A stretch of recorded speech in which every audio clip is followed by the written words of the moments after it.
It was a Monday morning like any other in downtown Boston. The city was alive outside my office window. The rumble of the subway, car horns, and the muffled chatter of people hustling down Boylston Street. A soft drizzle blurred the skyline, turning the glass towers into hazy silhouettes. I sat at my desk at Brightpoint Creative, coffee in one hand, to-do list in the other. My agency had been my life for the past 6 years. Long days, late nights, and endless juggling to keep clients happy. I liked order. I liked knowing what was next. Routine meant control, and control meant safety. But that morning my routine broke. The door to my office swung open without a knock. A man I'd never seen before stepped inside, tall and broad-shouldered, wearing a charcoal gray suit. His hair was dark, just a little unruly, and his steel-blue eyes locked on mine with quiet certainty. "Good morning," he said. "You must be Rachel Hayes." "I am," I said slowly. "And you are?" "Ethan Cole," he replied, crossing the room. "I believe we have a meeting scheduled." I glanced at my computer screen. "Not that I can see." He smiled faintly. "Then I guess I owe you an explanation." He explained that he was the newly appointed acting CEO of Rentech Industries, one of Boston's largest tech firms, and as of last week, one of our newest clients. Their rebranding project had been stalled for months after the sudden resignation of their former CEO. "I need this project completed in 6 weeks, Ethan said. "And I've been told you're the one who can make that happen." 6 weeks is ambitious, I said. "Doable, but only if you're ready to make quick decisions and work closely with me." "I am," he said simply. There was a weight to his words, a quiet intensity that made it hard to look away. That first meeting was supposed to be 15 minutes. It stretched into 2 hours. We pored over brand guidelines, debated color schemes, discussed how to humanize Rentech's image.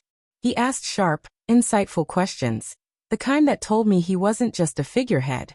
Somewhere between reviewing mock-ups and scribbling ideas on my whiteboard, I realized I wasn't steering the conversation the way I usually did. Ethan had a presence that pulled me in. When he left, promising to return the next morning, my office felt oddly still. The next day he arrived at 8:45 sharp with 2 coffees in hand. "Oat milk, no sugar," he said, setting one on my desk. I blinked. "How did you know?" "Your assistant told me yesterday," he said casually. From then on, he was a daily fixture in my office. We brainstormed over sandwiches, stayed late fine-tuning presentations, and once even ended up on the floor surrounded by printed mock-ups, laughing over how chaotic our process looked. It wasn't just work. It was the way he listened, really listened, when I spoke. The way he paused before answering. The way he remembered the little things. One rainy Friday night, we were the last 2 people in the office. The city outside was a blur of wet streets and glowing streetlights. "This slide still feels flat," Ethan said, leaning over my shoulder. I turned to respond, and for a moment, we were closer than we'd ever been. My breath caught. Not because it was inappropriate, but because it was unexpected. His eyes met mine, and for half a second, the world went still.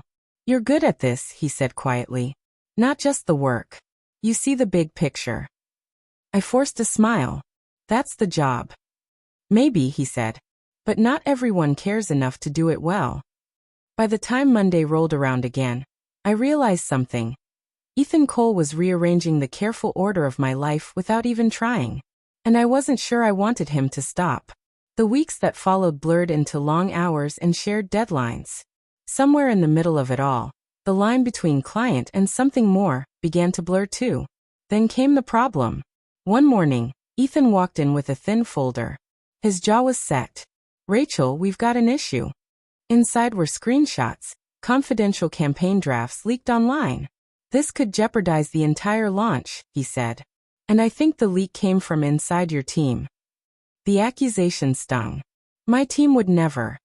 "And I'm telling you we can't rule it out," he interrupted. For the next 2 days, tension simmered between us as we quietly investigated. Eventually, we traced the leak to a former Rentech contractor, someone bitter about losing work. My team was in the clear. That evening, Ethan showed up with coffee again. "I was wrong," he said simply. "And I'm sorry." I took the cup and met his gaze. "Apology accepted. But next time, trust me." I do, he said. More than you think. The final presentation day arrived. The boardroom was filled with Rentech executives, people who could make or break the company's future. Ethan stood beside me, confident as ever. When the last slide appeared, the room went silent for a beat, then erupted in applause. The campaign was approved unanimously. After the meeting, when the room was empty, Ethan turned to me. When I came into your office that first day, I thought I was here to save a project, he said. I didn't expect to meet someone who'd make me lose control of my own carefully planned life. I smiled. Funny. I thought the same about you.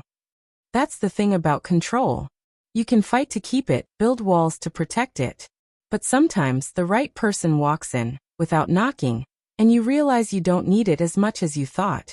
And maybe, just maybe, that's the best kind of surprise.